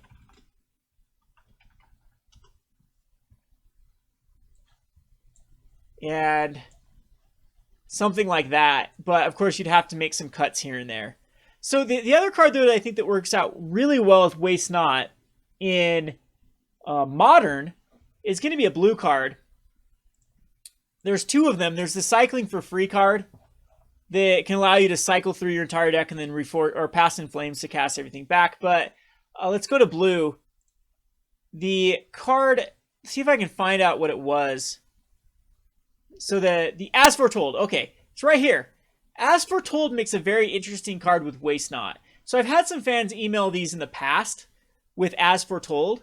As Foretold says you may cast a card with 0 each turn, so the first turn 0, because it has some pretty silly synergies with a card called Wheel of something. So it's Wheel of Fate. So you can see how that card interacts with Wheel of Fate, and as well as it reacts with the other Suspend card, the Restore Balance. Both of these can be cast for 0 mana off of the As Foretold. And this gives you the ability, this doesn't work with enchantments. It only says each player sacrifices lands and creatures, and then discards cards down to the lowest. So Restore Balance actually has some synergy with Waste Not. Wheel of Fate also has some synergy with Waste Not. And then you can just pick up the Kari Zev's Expertise. Still does work work. With what they did is they fixed the breaking and entering, but to make it so it doesn't work. But the Kari's expertise still does work with both Wheel of Fate and Restore Balance. And you can see how this is like another dark deal on crack, because even if you've discarded a ton of cards in your hand with like Faithless Loading, you'll get them all back when you Wheel of Fate. And also if you have Waste Not out or a Luna's Caress, it can be close to lethal at that point with the Wheel of Fate. Restore Balance can do very similar. It can make your opponent's discard down to what you're at. And so if you've cast a bunch of spells, of course you're down cards by casting the Kari's expertise. That is a way to do it. And then the last but not least is the Goblin Dark Dwellers. They can be added to this deck too. They can still cast back these suspend cards. You can also get a few other suspend cards that are decent. There's a few other expertise cards that are viable by running the other expertise. But I mean, if you're running Restore Balance, the Lingering Souls is probably not the right route with this particular deck. So that just kind of gives you a feel of what I'm working on with Waste Not, with As Foretold, as it gives it another. So I think between As Foretold and Kari's expertise, they both curve perfectly with turn 1 Faithless Looting, turn 2 Waste Not, turn 3 either expertise into Wheel of Fate or As Foretold into a Wheel of Fate. As Foretold does get better as time goes on, because you can start casting other spells for free.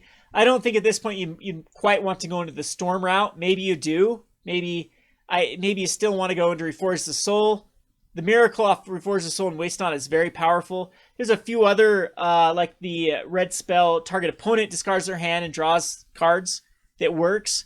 But it doesn't quite synergize with both players discarding cards for the Shadow card to be worthwhile.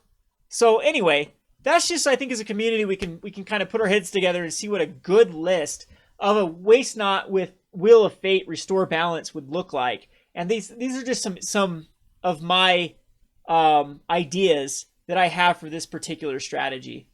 But Shadow of the Grave, is that the card I've been? Yeah. You actually do get back. Yep, you do get back a lot of the cards you discarded with Shadow of the Grave. Everything back to rinse and repeat. So there's got to be some busted things to do with it. I wonder if anyone knows if Madness, like the way that Madness is worded, I really want to know if it's worded with Shadows of the Grave. Because we could run Fiery Tempers in this particular deck. Alms and Fiery Tempers would be another way that we could, instead of Liliana's Caress, just rely on those. So you storm up a high enough count that way. So let's see. This one's a fun Madness card. So if you discarded this card, discard it into exile. So you still discard it. Then if you cast it, it becomes a new copy. Okay, so I don't think you'd get back, because I don't think it'd read. Because if you put it into exile, yeah, and then you recast it, I believe it becomes a new target that the Shadows of the Grave doesn't see. Let's read Shadows of the Grave again real quick.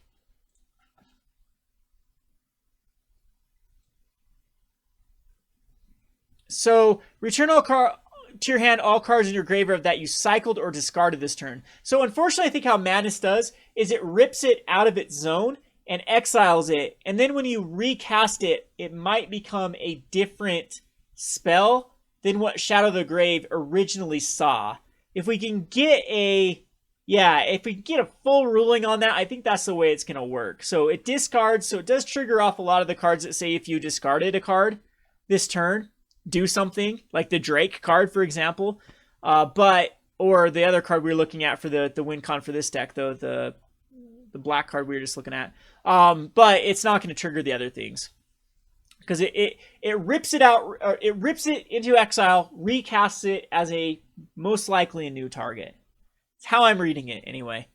But blue too, blue kind of gets interesting with the cycle card for free. There's got to be some insane stuff to do, even in a waste not type strategy. How expensive was that card though to get out? Isn't it like 7 mana or some obscene? Cycling cards, where'd it go? But even think of this. Oh, I know a card that I was also going to add to Waste Not. It's a red drop, 1 mana red drop. Let's see. Let's find that cycling. You can cycle cards for free. What is that damn card called? I thought it was an enchantment. Is it an artifact?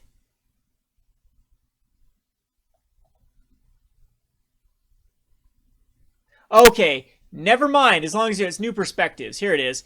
So you draw 3 cards when it comes into the battlefield, and then you may cycle cards for free. That's kind of tough. Wow, that's really tough to activate or get out, especially in Modern. Yee. But I mean, it's got to go infinite in Modern, you'd think, because by the time you cast it, if you ramp it out with the like a I wouldn't say Tron, more of like an amulet getting up to 6 as quickly as possible. Then you could just cycle your entire deck. But I don't know how many cards that you're already running trying to get the amulet combo to work.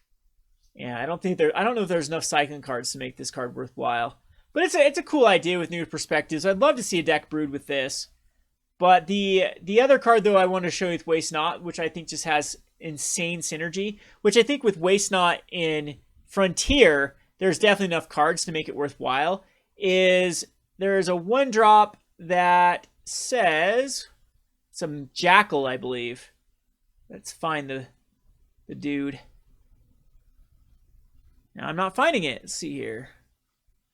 Let's look for Jackals. Flameblade Adept. Okay, so Flameblade Adept's a 1/2, so it comes out the turn before Waste Not. So you go turn 1 Flameblade Adept, turn 2 Waste Not, turn 3 Dark Deal. And it's going to end up getting quite a bit of the buff here, because you'll discard a bunch of cards. It can attack in for quite a bit. You put this with, one thing with Waste Not is you end up chaining off a lot of spells a lot of times in the same turn. You can put this with the Monastery Swiftspear, and that could be a viable strategy. So keep that in mind for the Waste Not deck. So anyway, I apologize I have to run here. I did not see we were getting this late. Got to be down to the store by 3, and it is 2:30, just about going up to 2:30, and still need to get ready for the day. So thanks for everyone for joining this. Of course, leave constructive criticism in the comment section. I'm going to redo the layout so that the aspect ratios are a little bit better for the chat and everything like that. So anyway, and then as soon as these cards are legal, and as soon as we get the draft cards up for the draft simulator, we're going to do some live drafting, and I'll try to interact more. Again, I'm still trying to brush off the rust. I haven't streamed in a long time, but I have a good 15 minutes, I would say, before I leave. So anyone want to talk about anything specific here? If you have any questions, this is your time. I'll give you 10 minutes to shoot back some questions. Maybe have me talk about a deck or a card or anything. So I'll start with what I have there. What do you think of Vizier of Remedies Infinite Combo? Is Vizier of Remedies, what color is that? Is it green? This is a cool card, by the way. Oh, Animar. I can't wait to put this card in Animar.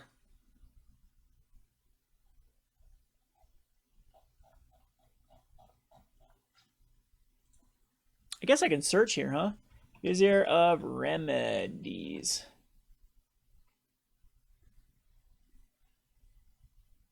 Not finding... Did I spell everything right?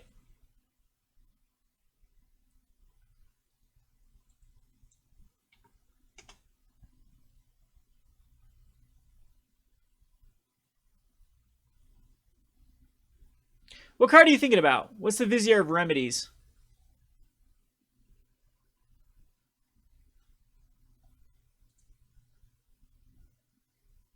Because it's not finding tons of them here, actually. Their search function is not... Oh, there we go. If one or more -1 encounters would be put on a creature you control, that many minus... Okay, so it's just another target for the Coco, the Abzan Coco, or even Abzan Core deck for Modern. All right, is there any infinite combos in Standard that Oh, is it the Standard one that you have to put a... No, that's removing an 8/1 counter, isn't it? To add a mana to your mana pool. So... And that places... There's nothing right now. Yeah, so there's infinite mana for Modern because the Devoted Druid... The Devoted Druid gets infinite, right? Yeah, so Devoted Druid gets infinite from Modern. Let's pull that up real quick.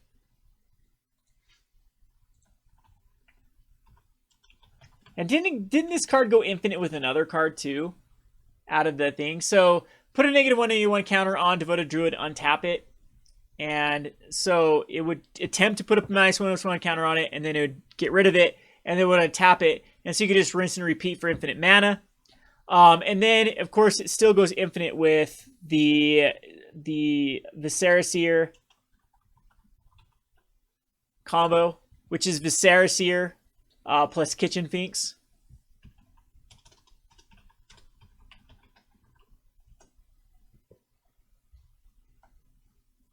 And it might actually be, I mean, is Militia at that point just better, though, than this new one? I mean, it's a budget option. It's a color shift, too, so if white is a little bit easier, but usually those deck green's easier to hit. Unless I'm missing something from that works with the Militia. And a lot of people like Anafenza anyway. Yeah, it's not legendary. Anafenza, though, works with that combo. I guess this gives Devoted Druid a little buff for sure. And does this one, I can't remember if this one just stops Devoted Druid from actually activating, because one of the things it's creatures can't have them placed. So this one like places then removes, or does that attempt to, if one or more, that many -1 counters or one or more put on it. Okay, so it attempts as well. So they do very similar things. I don't think that should affect it. So Militia does work, I believe, with Devoted Druid at the moment. And Anafenza has some nice synergies with Devoted Druid. So it's definitely a great card. Green-black negatives. I am going to try it for Commander first with the Commander card. That card was pretty sweet. So let's just go over to the snakes. I am working on a Commander video for it. I'm going to do King Makar probably first. I've been working on King Makar for so long that I need to push it out. So be looking forward to that. It's just been so many technical things with the laptop dying, with the audio going to crap. I've had to fix so many computer issues that I haven't had time to do anything in the past week. But I am working on King Makar. As soon as King Makar is done, I think the next Commander video is going to be Hapartra, Vizier of Poisons. So this one says, whenever you deal combat damage to a player, you may put a -1/-1 counter target creature. Whenever you put one or more -1/-1 counters on the creature, create a 1/1 green snake. There's also an enchantment that does the exact same thing. And if you go back into the commanders, especially from Lorwyn, there are so many things with Wither and -1/-1 counters that makes this card just go crazy. I'm sure there's infinite combos because it's creating a 1/1 green snake that then you can maybe sack to put a -1/-1 counter on a creature to then put a snake out. I thought there was a card like that did something similar. Possibly not. But we're going to find one for sure that does something insane. Or Unspeakable Symbol puts a +1/+1 counter. Is there something that puts a renewable resource for just putting mana, dumping mana into the Hapatra? So if you have something like Ashnod's Altar or Phyrexian Altar, maybe we can actually sack those to dump enough mana to put a -1/-1 counter on something and just rinse and repeat. Of course, right there is more infinite combos with the Heritage or the Devoted Druid in that particular deck, because the Devoted Druid is then going to put a -1/-1 counter on itself and then create a 1/1 creature, a snake. And so right there's an infinite too, right? Yeah, so Anafenza, Hapatra, and the Druid is an infinite combo. No. Because it'd be putting the counter. No, you'll choose where the. Yeah, yes it would. All right, let me show you this infinite combo then. So you have Hapatra, which says whenever -1/-1 counter, you create a snake, and then Anafenza. So you have Anafenza, the let's just do a new deck here.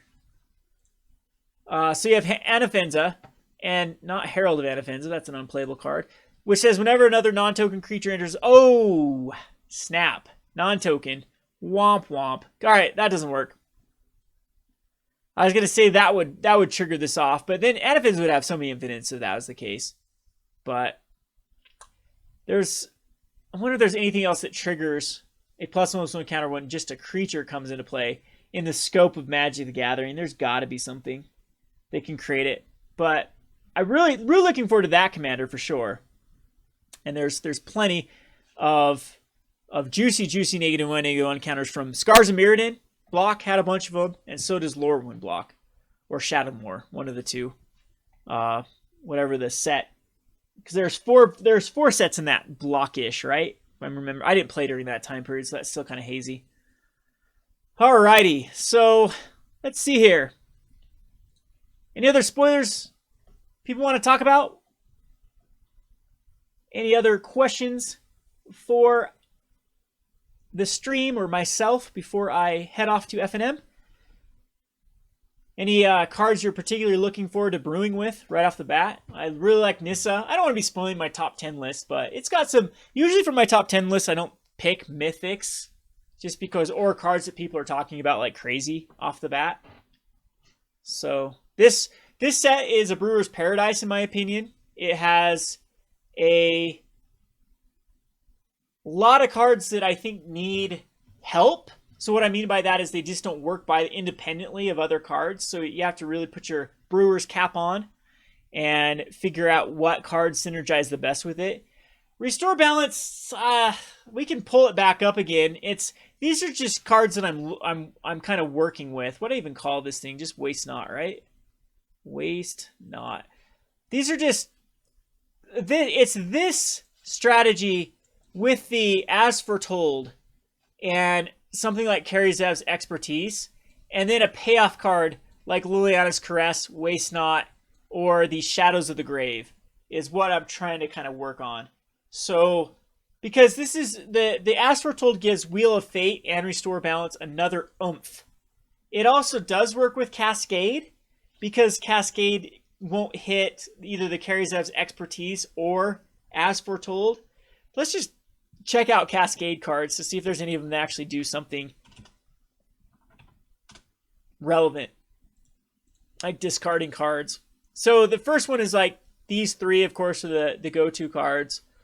Creature control flying, that just puts out a creature. This first spell has Cascade. That's not what we want. And then these just start getting too high.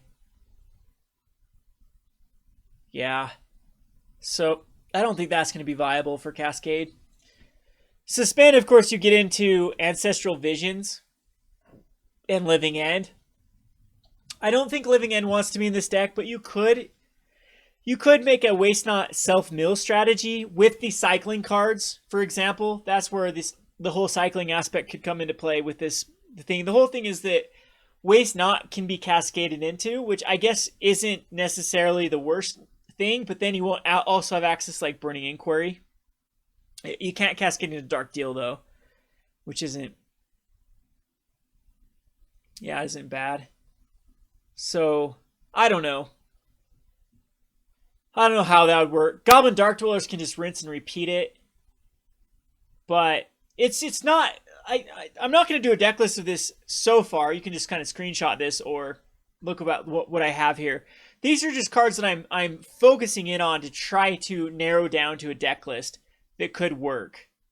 So just keep that in mind. Yeah, because you cascade into like in a Waste Not deck where Waste Not is your only 2-drop.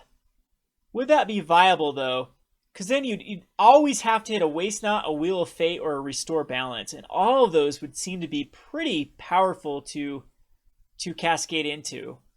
But when you're looking for specific like Restore Balance, possibly that's not an option, and it'd be too hard for me to justify running that without Burning Inquiry as well. But I mean, you could go into Reforge the Soul and just try to Restore Balance early and then hit your win cons, but it just doesn't seem like a viable strategy. Alrighty. Anything else anyone wants to talk about? If not, I hope you all are attending your FNM if you live near a local game store. One of the things that is why I love Magic the Gathering over other games. In fact, I would say my favorite game would be Dota 2. I enjoy playing Dota 2 probably more than I enjoy playing Magic.